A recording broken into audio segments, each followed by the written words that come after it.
পরম প্রেমময় পরম দয়াল শ্রী শ্রী ঠাকুর অনুকূলচন্দ্রের বাণী।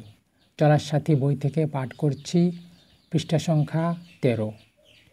প্রেমে দক্ষতা ও নিপুণতা। একমাত্র ভালোবাসাই আবিষ্কার করিতে পারে তাহার প্রিয় কেমন করিয়া জীবন যশ প্রীতি ও বৃদ্ধিতে উন্নত হইয়া তাহার পারিপার্শ্বিকে উচ্ছল হইতে পারেন।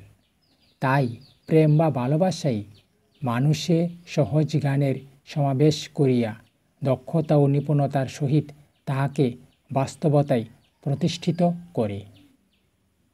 বাণী সংখ্যা 17। বন্দে পুরুষোত্তমম।